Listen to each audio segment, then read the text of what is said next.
dreamed of. And now it's kind of tapered off a little bit, but I also, and I've also seen that the lumber market is still increasing in what they're showing at the commodity level. But I think at some point, I'm hoping fairly soon that that's going to at least stabilize, because Canadian lumber yards and sort of thing are ramping up into full production and that sort of thing. So at some point, we're hopefully going to get flooded with material, and that'll kind of turn things the other direction. So it's just kind of all up in the air. From week to week, it changes, and it's we get price increases on a weekly basis. I mean, I can't. It's hard, even just like somebody walked in my door today and said, how much is it going to cost to build a house? I got to call the lumber yard and find out what's going on this week. I mean, that's kind of what it comes down to. So. Yeah, I would say it's the same, same situation. I know we've had a lot more communication with the president of the company than we ever had, because I think they just want to know, they tell us kind of like what's going on. And I think they've been really smart of kind of explaining to us like why we have the price increases, like what's going on with lumber. Material is such a shortage. I mean, if you could find a microwave, it would be like gold these days. So if you're doing like new construction, you need to understand it's not nearly smooth. I mean, I had to pull my appliances out of my personal home so another home could close before I closed on my home, because there was no appliances, or that buyer's gonna have to wait. So it was crazy. I remember, I do remember that happening. So I think that like realtors who are gonna do well, you just need to understand that there's a lot of moving parts at the end. If nothing is smooth.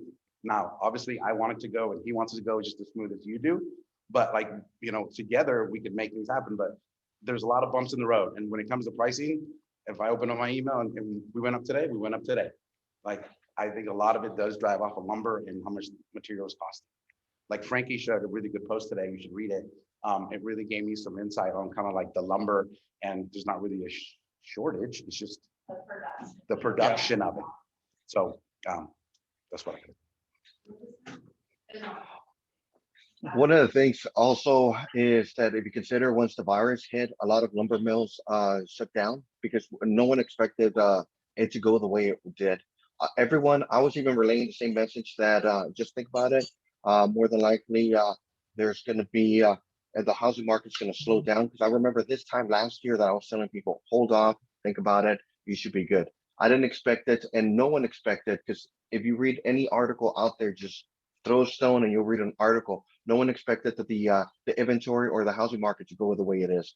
So lumber mills shut down, or they were at half capacity, and the tariffs that were implemented by the previous administration, that also hurt.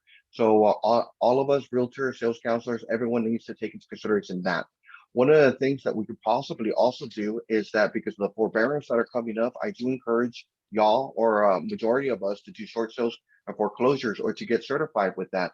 Because if it comes back in August, September timeframe, when those come in, we should be not flooded, but there should be a little bit more inventory because of people going into foreclosure or being shocked of the payment that's going to go up. And especially with taxes, with the new appraisals that are coming in next year, I think, or I feel that people are going to have a shock to the system, especially with the new appraisal prices. Great. I'm going to actually open it up to you all, because that's my question. So, who would like to? Crystal, I have a question. How would you, I guess, how could I prepare my VA buyers? A lot of them relocate. And so taking them to a new build sometimes is frustrating, because they have a set order date that they're coming in, and we plan for it to be ready. And I'm seeing or hearing that a lot of the new builds are being delayed longer than expected. So how do I kind of set that expectation? So I would just say, I'll just tell you right now, most of our clients are moving. So whether it's a move up, they're local and they're just moving up, or they are moving from California to Texas, from Seattle to Texas. I mean, we've had a lot of those that, they sell a big chunk of they sell their home, they have a big chunk of cash and they want to come and build a bigger home in Texas. The way most of those people are doing is they're just planning on leasing for a year when they get here. And that would be, I guess, my suggestion is just it with set order dates and that sort of thing that they're going to have to move in a particular window. I would just at this point stress that they plan on renting for the first year, and then getting into whatever home they're going to buy, either purchase outright or build, or however they're planning on What's the going. average time they build? That depends a lot on the size, but our typical is 60 to 90 days in pre-construction. And then we usually say 6 months to build. Now we're saying 6 to 9 months, just for the issues that we run into with supply chain stuff, which we've been doing a pretty good job of staying ahead of that and ordering, whereas these guys order for however many homes at a time they order for. We order for 1, 2, or 3 homes at a time. So, I can get with my suppliers and say, okay, windows are 8 weeks out. I need to order windows when I order my lumber package. Appliances are taking 2 months in some cases to get. So I know when, just on my projections, I know when I need to order those things. So Or do you think that your projection date of spending do you have a lot of expanding, I guess? we typically stay within that 6 to 8, 9 months time frame. I would say you got to give like a month and a half. Yeah. And it's based how early it is. If you're looking for a buyer who's going to close in June, I can nail that closer. If you're looking for buyers that close in December, January, I have so many more windows for challenges. Usually for us, as cabinets go in, I'm looking about 70 days. Cabinets go in, we can do 70 days. Because certain things are taking a little bit longer. Obviously, frames there, certain inspections are gone. At cabinets, we pretty much control the texture and stuff that we have a little bit more control of. So it kind of matters timeline wise. But I always tell people, give or take a month, 2 months, a month. And I always tell buyers, don't start having movers set up and all that set up, because you just don't know. Appraisals, it might come in a little bit later. Appraisal might take a little bit longer than somebody's homeless for 3 days. But I know buyers want to have that date because I hear it every day. You're not going to get it. And most builders aren't giving you a solid date anymore. They're giving you a timeline, by the way. On the new purchase agreements, it doesn't have a close date. They're not going to, because I would say my manager, 99% of her conversations with buyers are of some date that was given 8 months ago. And she's like, there's no way we can ever meet that date.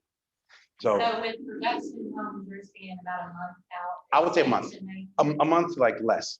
But for So that example, would be more to set expectations for my clients, would be more I guess, a short-term rental. when's your buyer coming in? versus a When, long-term. yeah, well, because there's a lot more opportunities Yeah.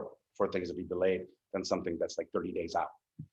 Because we And just, just like we just was saying, I'm shopping for a home for another buyer that's out of state also. And I'm contacting the salespeople, is there any kind of, because that's something I'm trying to get into. So, Okay. yeah, it's really important to keep those communications open to those sales out there. Jesse, do you have anything to add to that? One of the things is that just let people know, the best thing as realtors that we can do is just take videos, take pictures, and keep the clients or your clients informed on what's happening. As far as getting a projected date, it's not going to happen. We did, Rosa and I did a listing presentation this Saturday, and he was looking, it's in a different city, so he was looking into building from the ground up. And beforehand, we could, the sales counselors, the realtors could pretty much say that from pen to key, it would be 6 months. So I did ask them to mentally prepare to do 6, 7, 8, 9 months. I think I had this conversation with Frankie 2 to 3 weeks, 3 to 4 weeks ago. Many builders are backed up, and there is one smaller builder that's backed up 7 months. So and they've gone up 50,000. And the the homeowners or the people that are on the contract are wise enough to stay with the builder because they already have $50,000 worth of equity. So just set the right expectations. You are going to be pressed when the home's going to be ready or going to be projected to be ready. And right now it's a moving target. I know Cesario can probably say a little bit more about this, but every single person wants a certain date and wants it to hit that perfect date so they can move in from their apartment, their rental, their whatever, and then move at that time to get one moving truck. It's not going to happen.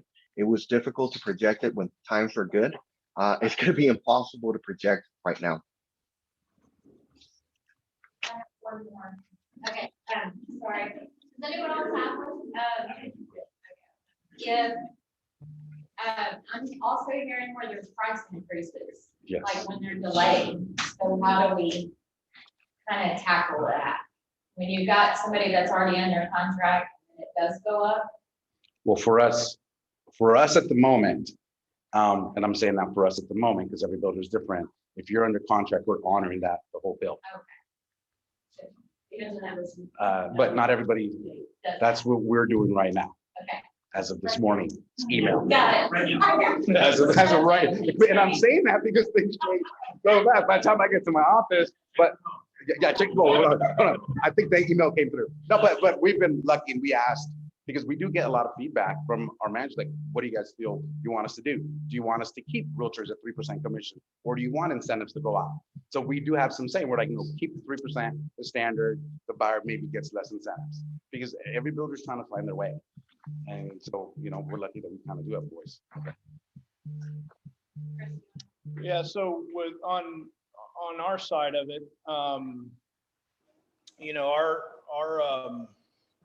so with our contracts, first of all, the way when we go through the process of the sales process at this time, we're adding 10% to our lumber budget to cover any cost increases that come in the next several months. We show the client that as a quote change so that if it's not needed, we can back it out or we only use what we need of it. So typically, lately that's been running about 7% or so by the time we get to build. And so that's typically been covered. Past that, we do have, every builder has a cost escalation clause in their contracts. So if it were to come to that, the way that works is the first $5,000 is on us. And then anything above that is passed on to the client. But we've never had to invoke that. That's good. I'm sorry, Chris, who are you with? GJ Gardner Homes. Okay, so it's Custom. Yeah. I had a quick question. Okay. Go ahead, Stacy. You said every builder has an escalation clause and we have not heard that. So can you elaborate on that? Well, I would say maybe every, question. first of all, I guess every is a harsh word. I would say most builders, and I have not heard of a builder's contract that doesn't have an escalation clause in some form or fashion. But I would just make sure you're reading with any contract that you read through that because there's likely to be one in there. I guess what some of the builders are saying is now they're adding them because I have 5 new builds going and none of them had them. So they're adding them to future contracts, but not the existing ones. Stacey, are you talking about trap homes or are you talking about custom homes? Oh, I'm sorry. I'm talking about, just tract homes basically. Or Yeah, and I'm coming at it from the custom side of things. No, I'm sorry. I'm not thinking about that. No, I am talking about custom homes. Okay. I'm not talking about inventory homes. I'm talking about homes that, custom homes. what's going on? Stacy, the custom means not like it's just different because they already have what's coming, they already have their plans built. It's not completely like, let's sit down and develop. Pick everything. Yeah. And so I think something too is probably all inventory builders had certain things, verbiage in there that they never used. And now they're using it. Every day over, it's $100. Because you have to understand that if a 7-month home, that new home at the same plan is probably $30,000 or $20,000 more. So, you know, I think there's a lot of stuff in there that builders are now saying, now we're using this, we never did before. And But so, but you say 100 days over. A lot of no, builders for say one, every day over, it's $100 $100. every day. Yeah. What is over? Because a lot of builders didn't put specific close dates on it. What's over? You would ask that sales guy, what's the date that I'm, What would over be? whatever is on my purchase agreement. On So the purchase agreement, it has a specific close date. some of them now, the old ones do. And so there's always a goal date. There's always a goal date. Now, on the verbiage, it says this is kind of what we're looking at. And most of the time that's going into play a lot of times when it has to do with outside lenders, to tell you the truth. Because we don't even control that. Because I just had one blow up today on me. So you're saying more like if you say, hey, closing day is Thursday and lender keeps it done until it's Tuesday, then that's when they go. Yeah, because because the thing is that they can't control the business. And I had a situation come up right now. The buyer's probably crying right now because she can't own a home that she thought she owned and she walked yesterday.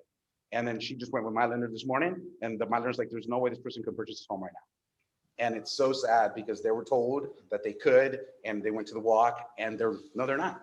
But I listened to the outside lender because that was my contact. So those type of situations pop up, and for the builder, they're like, you know what, we're not doing this anymore.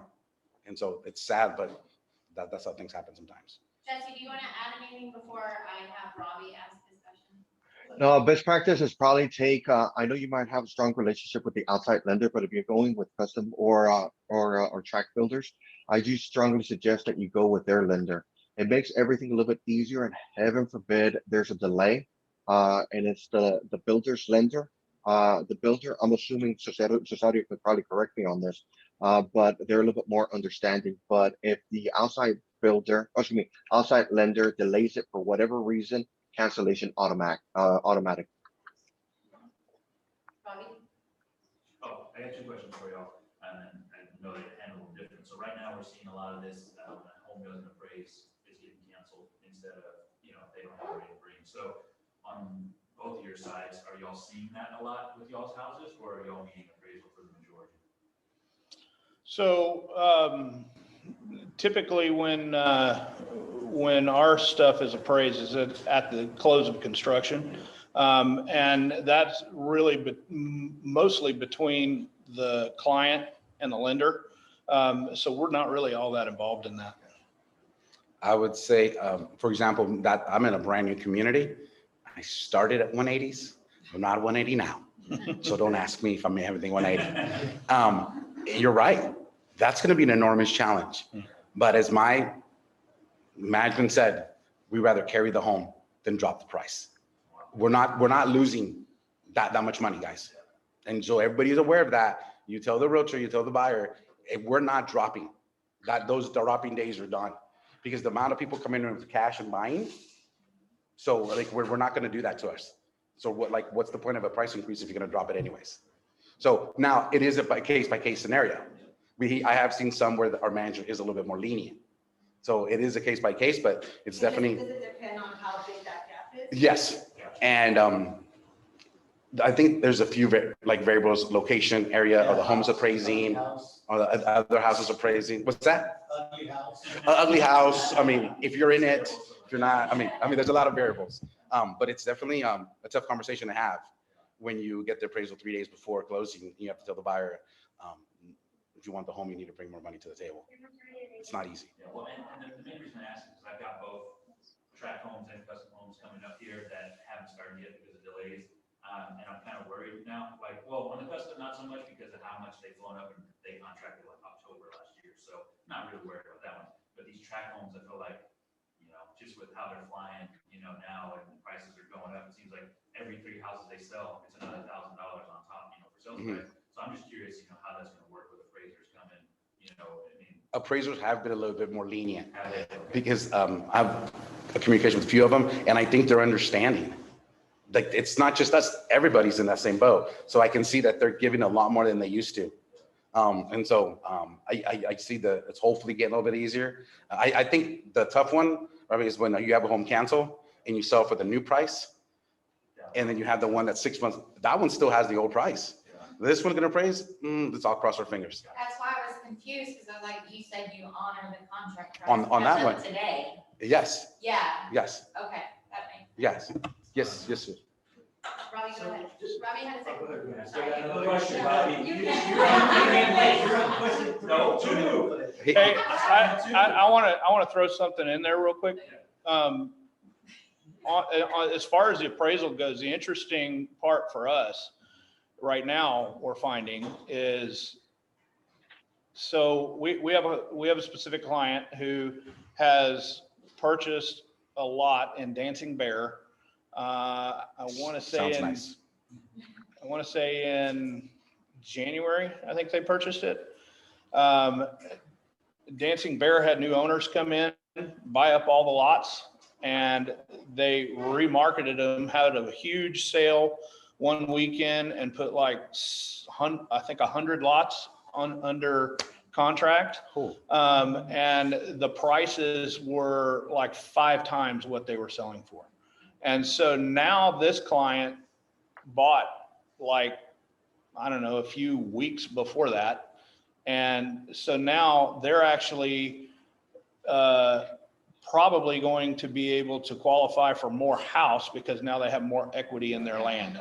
So that's something to consider too, because land prices all over the place are doing the same sort of thing, maybe not to that degree, but it's something to think about. So my second question is actually geared towards, more towards you on the custom side, so, and this is kind of selfish, trying to build a custom home right now. But, so we just got a quote for our lumber, right, recent one, we talked about 3 months ago with the builder that we're using, and it went up $40,000 in 3 months, like, just stupid, right? But my question for you is, that's why I was asking about the appraisal side, because I'm looking at it, like, trying to look at numbers, compare, like, well, if we built this size of house, you know, I see it a problem appraising since it's on an acre in, you know, the Lotus, you know, whatnot. But my question to you is, do you think as your professional opinion as a custom builder, like, do you think we'll ever get down to a good enough dip to where I'm like, I'm not having to put an extra $40,000 in my walls, or is it just gonna level out, in your opinion? I know it's not concrete, but.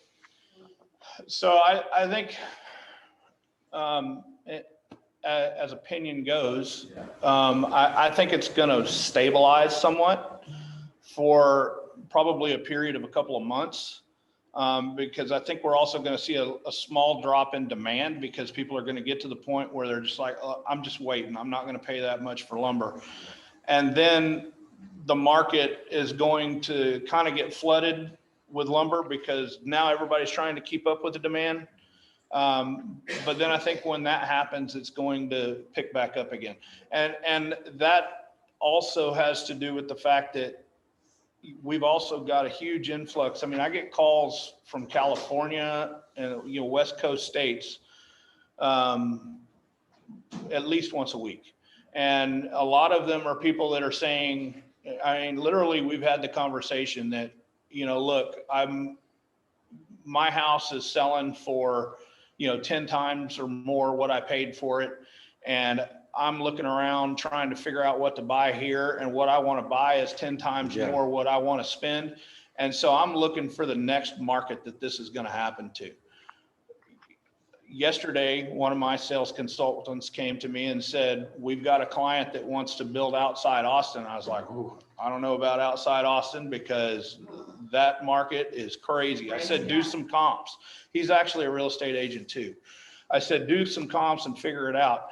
He looked up a house that was a spec home that actually ended up coming in at $483 a square foot. And they're not far off of where we start with our standard inclusions. I mean, there's some upgrades to them. What we would probably put in is, I don't know, maybe $100,000 in upgrades.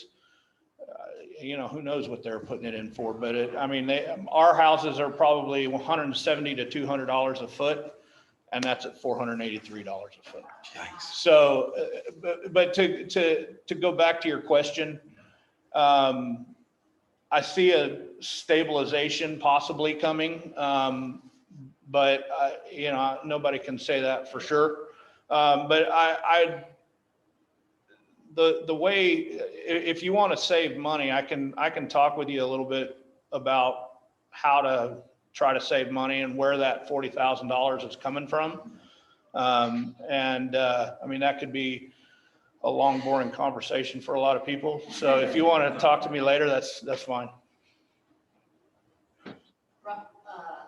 Bobby.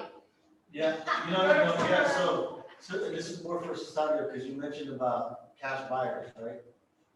Do you know the numbers in your community on the number of cash buyers that y'all have there versus people who are getting loans? Yeah, I would say we probably had 2 to 3. 2 to 3? That's it. Numbers. Probably. So I guess why are they okay with? That's in my community, but that's just in my community. Okay. So, but you have a lot more cash buyers at the higher price point, at the 3, 4, 5, than you do at the 2. For whatever reason, right now, we're not getting a lot down there. But that may change in a heartbeat. I mean, you never know, because I know someone just called and said, I want to buy 8 properties. That might change tomorrow.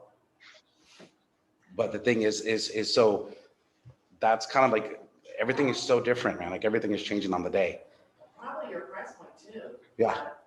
You Those know? are the people that can get it. Yeah, and a lot of, and at the first, I mean, I had a line at the door at the 180s. You know, I mean, my mortgage was $1,350, $1,400. Not anymore, but it was for a minute. Well, you know, to piggyback off that question, are y'all seeing a large number of investors like buying these houses? I mean, like, because I feel like the last 2 listings I've had in the past month have just, it's been so many investors, and those are resale homes. But I had a situation with the last one, I'm not gonna go into the details, but we listed at 290, got a ton of offers, way over except one, clients got burned. They said, you know what, we just want cash offers and we want to raise the price $20,000. So I'm sitting here like sweating bullets. I got a cash offer at $315. Like, so if they're doing that on those, yeah, like, you know, so is that investor wise, y'all see just like a huge pump? I think it definitely matters what side of town, because a lot of investors from out of state. So a lot of that north side is still always going to be booming. That's where people out of state kind of look at it. They see that growth that way. New Braunfels is obviously blowing up, all that corridor. I'm down southeast, so I don't think I've seen as many. In his area, it's more like first-time home buyers that an investor want to rent there. Yeah. They want to somewhere they can get more money and better. Yeah. So, You're seeing cash buyers as well. They ain't getting better than. So I would say, calm down. I would say about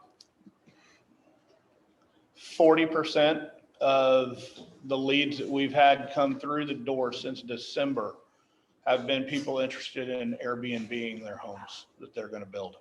And what's your average price point? 170 a foot, probably.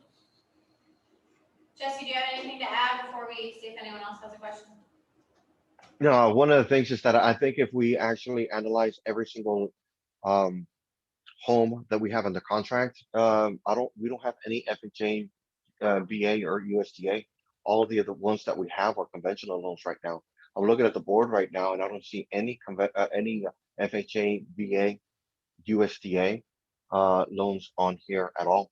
So everything that we have is conventional. So and I think that should be the same thing with majority of the of y'all over there. So so it just changed right now, especially with the appraisals.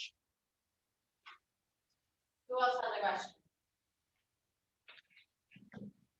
Anyone on? Oh, I have a question. So, if the house doesn't appraise and so for a new home, the buyer has to bring the cash. It doesn't have to.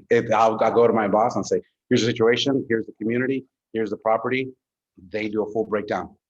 And then they email me at the end of the day and they make their decision. So Sometimes they do come out. yes, Because so if the next buyer comes and it didn't come down, they'll have to bring extra money. But that's- And how do you handle that with the Already VA? had it. Sorry. How do you handle that with a VA buyer that's doing a VA home when they're required to meet a person? it's not going to go VA. Seller doesn't have to vote. Right, they're in the same boat. Poor little baby. Well, and that's where you may want to talk to your lender if you have a VA buyer or, FHA, go to your lender and say, well, if they went conventional, how can we change this? What can they do? Josh got creative with like, yes, you can do this, percentage, interest rate, but if we go a little bit higher and it's going to have some money to put down. That's only on government. Yeah, so, but I mean, you might be able to talk to your lender. And that's when the builder would probably be like, hey, this person went in-house, we took a VA loan, this is what they appraised that. I would see our management probably helping out a little bit more. And I think that you have to set that expectation with your VA client. You can't rely on the builder or the lender to say those things about the appraisal, because even if they say it one time, they're not going to remember that they said that. And if you are very upfront and let them know, otherwise they're going to be mad at you, they're going to be mad at everybody. You just have to set that expectation. And I'm trying to do that a lot more with everything. Like giving them this is worst case scenario, you get everybody for that. But it's hard conversation. No, I mean, I've had that conversation with them. I have 3 VA buyers right now that we've looked at pre-owned homes, and we've considered new construction homes, but I wondered how What's been the challenge? Why have you not? Let me tell you something. we get the offer doesn't. No, why have you not considered new construction? Area? The reason I haven't is because I've heard the price changing over the time, and they don't want to be surprised with paying 40 or 50,000 more. But if they come in and write, I have a home at 215, that's what they're gonna pay For you. for right? our builder. For your builder. Yeah. And Southeast, 37 and 181. Right down And there. we're looking north. Most of them are north side, one is west. Yeah. I was gonna say that I have, and this is, sometimes this is luck, right? I'll admit that. But, because most of my business is luck. But I have three VA buyers right now that are under contract, and everybody had been talking about VA loans not being accepted. These are all on a pre-existing homes. You have to talk to the listing agent. You have to, it helps when you have a listing agent who understands the business, who understands appraisals, right? Because an appraisal, when they go in there and look at value, doesn't matter if it's conventional, VA, or that. If the house is a bad house, they can all write it. They're all gonna have something to say about it. But if it's a house that's, say, fairly decent shape, right? A VA appraiser and an FHA appraiser, they don't get past sell. That's it. If you're trying to do a VA loan on a house that's 50, 60 years old, then you might have some trouble, right? Because there may be some things that are gonna require repairs that the seller doesn't want to do. But if it's a house that, that you're looking at in the subdivision that's 20 years old or newer and in good shape, it shouldn't really matter whether it's VA or conventional. So why are these listing agents? Because they don't understand it. Right. They don't understand it. You have to tell them. You have to tell them, look, I have a VA buyer, and this is what they've done for their country, and this is what they deserve, and this is what they, what they've earned. And so now ultimately it's up to the seller, Yeah. but don't let the listing agents make that decision. Like, you have to talk to them about it. I thought that deal when they just shut me down. Because they don't know. Well, and yes, because But I would recommend you want to do construction. I really would.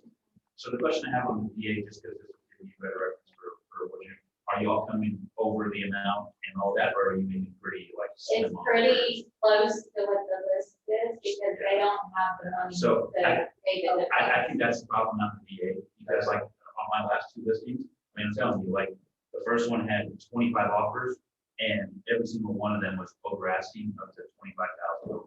So when you're comparing that to a pretty slim cut, VA, there's very few people that are gonna look at that extra 20-something thousand and say, no, I'm gonna go with this VA. So are y'all recommending go way over and then what happens with the price? Well, that's. You have to set that, they have to be ready to come in with that money. Because the last thing is gonna burn you when you went 10,000 over and you don't have that money, but they're not gonna come down. They'll go right back on the market and get over this price again. So you have to. be But, very- but, I mean, but as an example, this is why I say, this is why I say you got to This be is careful. not new construction. This is, no, but this is to your house, you told that, they're on the south side of that. You know what I'm talking about, and that was a VA loan, right? And that passed, I mean, they. I got the buyers to make all the repairs and stuff. Boom. You better not say that out loud. That's So what other questions do we have for our new construction panel? And by the way, May 20th at 10:30, I have asked So, and, oh, sorry, and the week before that, we have asked the city appraiser, like Joseph Bernard, Oh, yeah, cool. Keith. Okay, so I have one question. Now, I sell like one residential every 2.5 years or so. He's commercial, he's commercial. He doesn't just come here and have a cell. You don't even know you.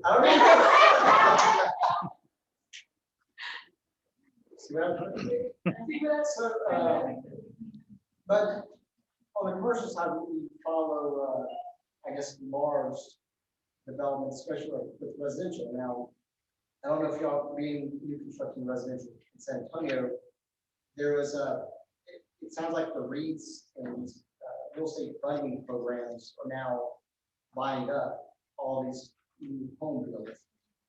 Like recently in Houston, right outside of Houston, Budrise bought out the entire Horton,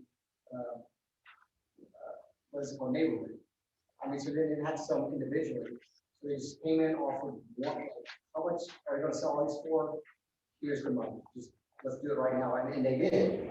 So Budrise basically, because of people are getting so frustrated with these offers, and you know, after 10 times it's being nope, nope, nope, you're just renting now. And so they know them. So now they're actually going up to all these like Hortons, Lennars, and offering, hey, we have this wash with money, we'll buy this whole thing and we'll just rent it out. So they're doing that. So have y'all seen that? Lennar's been doing that for years. Lennar's been doing that for years. They would sell out a street to an investor. They've been doing it for a couple of years now. We haven't, Bella Vista, I haven't seen that, but Lennar's been doing that for years. And And you that's just gotta call Rene properties too. Yeah, yeah, and so the thing is, yeah, because they, and that's why they don't, they cater a lot to the investor like that. Because so that's kind of what they definitely push that, because there's no realtor involved, there's no like, right, so they're like, we get all the money. And that was, they did that, they still do it. Doesn't Bella Vista have an area there in your community? They're called like Camilo Properties, and I'm the first one, yeah. Camilo Properties, it's our like sister company. It's our, That's exactly what she's talking. yeah, so they already own like rental. So the whole idea was somebody who wants to buy in the future can rent and then buy. But what happens is you're selling so much, I don't think that like rentals are even ready yet. And people are just buying them up because they're just, the demand is so high and everybody's just trying to figure out kind of like what they can do. And I guess for J. Gardner's side, do you see small to medium investors coming to you saying like, hey, I can't find homes for my people or even my brokers? Like, so I guess how possible would it be, say like it's Rich that owns this office, comes to you, is like, can we pull this office money together and contract you to build 25, 30 homes? Absolutely. Yeah, so we've actually been looking at, there's a concept they call it BFR, build for rent. It's very similar to kind of what's going on, like there's right down the street here, the farmhouse subdivision going in, and then across from Dub Ferris. There's another, where the old Boys Town used to be, there's another, that one's duplexes and such, but that's what's going on there. Is there's a builder who, and maybe an investor that contracted a builder, or a builder doing it speculatively, that's looking to sell it to a single investor when it's done. So we don't typically do speculative type stuff, but if we had an investor that was there to fund it and do it, heck yeah, we'd do it. In fact, we're looking at one over off of Bandera Road right now. There's a landowner there, and he's willing willing to fund it. So we're kind of in the process of loosely coming up with some ideas and stuff on, you know, how many houses can we put and what arrangement and that sort of thing. You want to get creative about it. Yep. You know, what is the biggest thing that you see when people go to you for a custom build? That you think most people don't know, I guess the most underestimated thing or the thing that they don't understand when they're going in, that they should consider? Is there something like that? Yeah, the first thing that comes to mind is price per square foot. Everybody wants to ask me how much per square foot. And my answer to that is we have plans on our, I mean, we price out a whole bunch of plans. I probably have 50 plans in my database that have been priced out just to kind of give people an idea of this plan, and then we customize it from there. But I have those ranging from $135 a foot on up to $220 a foot. And what makes the difference is, you know, how much exterior wall is there? How many interior walls are there? Is it an open plan? Is there a lot of span? I mean, do I have to, you know, get really creative with the engineering to get, you know, wide open spaces and that sort of thing? All of those things drive the cost of a house, and you cannot pigeonhole it into a price per square foot. A lot of builders do, and then they come back at you with, okay, yeah, it's $135 a foot, but we have to add this, we have to add that, we have to add the other thing, and this and that, and, you know, to get to what it is you want. And then now, you know, they're back at the same price anybody else is. And that's, you know, kind of the way it works. So when you come to us for sale, we're going to take your plan, and we can within 48 hours turn around a price on that plan. And it's not a price per square foot. It's a price based on the takeoff that we actually do for the plan you bring us, and the numbers that we already have in our system that we're known to have paid to our contractors and suppliers. So it's based on real numbers. All right, so we just have a few minutes left. I'm gonna give you each like 2 minutes to answer this question or so, or 3 minutes, and then I'll have a question for Jesse, but this is where you kind of get to your business skills. But why should they bring a client to you as opposed to another custom builder or another inventory builder, or even just going current, you know, existing inventory? Why should they bring a client to you? You want to go first? Sure. Go ahead. Because of Sorry, me. I'm timing you. No, You better, because I'll keep on going. Right here. I would say, I think why I've been successful. I ask a lot of questions, and sometimes realtors don't ask. I think I'm pretty good at just digging. I don't care. I'll just start asking questions after questions. I don't know how many times after we're done, the realtor didn't know half of that about the buyer. And I'm super honest, I'm super forward, and we just move forward. It's not personal, but I think you just have to uncover a buyer, and I'm pretty good at that. And I'm pretty good at getting creative. A lot of times, like, realtors come in with the box. I need 3, 2, 4. This. No, you don't. You don't need anything. Like, what are we building for? Like, why do they need this? Why do they need a 4-bedroom? Why do they need 3-bedroom? And you keep on asking this. The amount of single stories I've sold when people said they needed a 2-story is crazy. The amount of and it goes both ways. Because I would say, well, why do you need a 2-story? Well, I don't need a 2-story, but that's what I was looking for, because that's the only way. No. What about this? Oh, I never thought about that. Boom. And it just, I think I'm pretty good at that. Obviously, I can talk a lot. So I'm pretty good at uncovering and figuring out what they don't like. And if they don't, the amount of people who maybe they don't buy with me, but buy right next door, because I think the buyer learns a lot about themselves. Because when they come in, they don't really know what they want. People don't know what they want, really. Like, they think they do, but you always say, well, what about this idea? What about this idea? And they're like, you know what, that would work. Especially right now, inventory is so thin, you better be able to open that box. Because if your buyer is looking like this, it is going to be impossible for you to find a home, unless maybe it's custom. But if you're looking for an inventory, well, and that's tough, because the thing is, like, why? I mean, you have to be able to give right now, you know. And if your buyer's looking at things that really don't matter, that they can change, like your wall color, or like a, you know, like a light or something, that doesn't, you know, how's the flow of the home? Does it work for you? Does it do that for you? And the more yeses you get, you're like, you know what? And so I don't know if that answered the question, but I'll keep on going. Dude, all this time, I thought it was that cologne that was killing me. Yeah.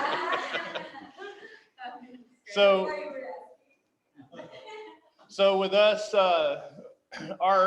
probably our three main differentiators is a trusted local builder. I mean, we actually are a international brand. We were conceived in 1983 as GJ Gardner Homes in Australia. They're the number 4 builder there. They moved to New Zealand, became the number 1 builder there. And they moved into the US market about 12 or so years ago in California. And now we're in California, Colorado, Indiana, Florida, and I think we've got one coming online in Georgia. We are actually a franchised business. So I actually own the company here in Helotes. So I am local. I've been born and raised here in San Antonio, and I know this market well. We have flexibility in design. So y'all can bring a client who has gone to an architect and had plans drawn up. We can bid those plans, or we have plans to provide them. And we can start from scratch if they want. You know, if they don't have plans, but they have an idea what they want to do, and we can't find something that's close in our database of 107 plans, we can start from scratch and plan what they want. And then the third thing is fixed price. I mean, we come at the end with a fixed price contract. So the way we do that is we go through the process of getting engineering done and getting all the selections made and all of those sorts of things, you know, before we get to our actual contract price. And so when we go to contract, we go to contract with the price that is what they are going to spend unless they change something. Oh, okay, go ahead. I got one question Yes. for you. So why do you think it's important for me to go to a custom home builder that's franchised as opposed to one of the very good local builders here that knows equal to, has the same similar product? So, you know, I mean, first of all, I'm just going to tell you, whoever, honestly, the best fit for your client is the builder that they get along with the best, the one that they connect with, and the one that they will ultimately trust in building their home, because it is a big investment to trust someone with. So that's the first thing I'm going to tell you. But as far as us, you know, we do have the backing of that international company, and we can negotiate. You know, we have negotiated some national vendor accounts that we get some pretty good deals on things. So we get a little bit better pricing in some respects than some of your, you know, local big name guys, because they just don't do the volume of business that we do nationwide. So we kind of take a little, that's what I mean when I say we take a production approach to custom building. Is, You guys are you know, everywhere. we have that ability to be able to leverage those relationships nationwide. Jane, did you have a I just question? have a question. Do you work with any landowners that have lots, or do you know people that? So actually we work with, so the flip side is our marketing strategy is we actually, we actually partner with real estate agents who have lots for sale. And we, on our dime, market those lots for them at no cost to the agent or the homeowner.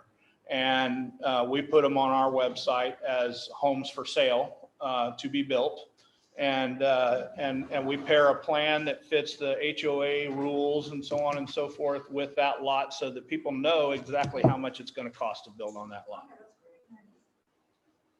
And before I ask Jesse, I just want to say, when I started at a Remax in Maine, the other, the owner that we had, the Remax, he'd been in custom home building for 20-something years. And when he bought his Remax, that was the majority of his business, because he would just do to-be-builts, and he would pair with real estate agents and do to-be-builts. So I don't see that as much here. I don't see as many agents taking advantage of that. So if you do have lots for sale, I think when someone can picture the type of home that can be on a piece of land, what a great marketing tool. So I know Chris has his info up here, Cesario has his as well. So make sure to connect with them. And then Jesse, do you have any final words of advice for agents before we close out? The best thing that I could probably say is develop a relationship with a builder or custom builder, and then just give weekly updates. One of the things that usually happens is by working with a builder, I gave weekly updates every single Wednesday. So Wednesday is my busy day when I would go take pictures, take videos, so I can build my value and also keep the client informed. When I don't hear from them for a week or two, that's when I start panicking because I know something might be happening in the background. So communication is key, and relationship is key. Yeah, thank you. And I love that too, because that gives you content for marketing. So all of you who have no idea what to post on your Facebook page or on your Facebook stories, go do your weekly updates as well. Okay, well, thank you guys. And if anyone wants to stick around, you can grab some pizza and Mona, we're gonna get for a couple minutes with We Insure once everybody gets pizza again and settles down. But thank you everyone online. Hurry, you can have pizza. I'm not closing out. Thank you. Last word. The dude is awesome, and he does a really good job of explaining to clients. And they're either gonna find out that they're not ready for that, or they're gonna be, one of the two, but he's gonna leave them out. Like, he does an incredible job. So anyway, I just wanted to say that.